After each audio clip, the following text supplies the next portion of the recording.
Hey friends, I'm Andrea Burke. This is week 3 of the Holiness of God.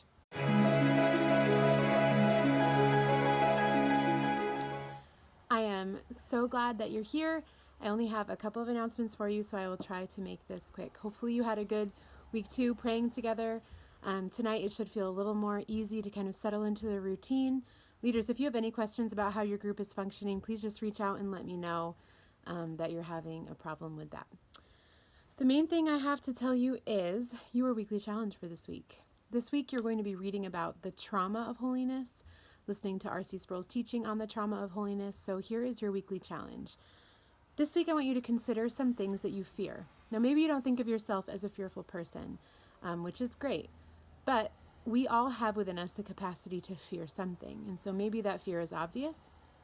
Maybe it's something like a fear of spiders. Maybe it's something like a fear of the loss of a loved one. Maybe it's fear of failure.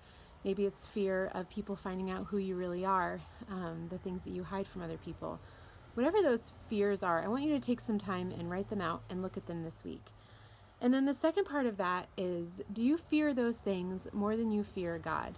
Now, when I talk about fearing God, and you'll hear about it this week, there's a certain kind of fear that we're supposed to have before the Lord, this great big God who we are just beginning to understand.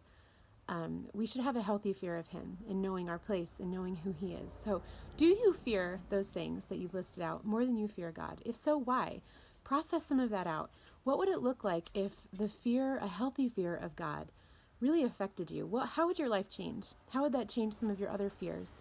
How would that put some things in perspective? So that's your weekly challenge for this week. It takes some time to sit down, write those things out, and think those things through. The last thing I want to tell you, actually 2 more things I want to tell you. One, we really need volunteers for our Easter service at Grace Road. If you or your group are able to volunteer, please email info@graceroadchurch.org and sign up to serve. There's lots of holes and we need help. So if you could serve at Grace Road on Easter weekend, we would love to have you. We would love to see you get plugged in that way. And I think you would find that actually would be really fun to be a part of the whole thing.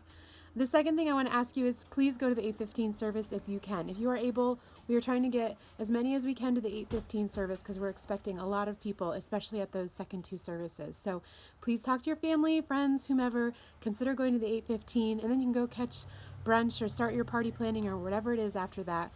But you could start your day with the Easter service, which would be a really beautiful thing. That is all I have for you. If you have any questions, feel free to shoot me an email. And I'm here to help. I'll talk to you soon. Bye.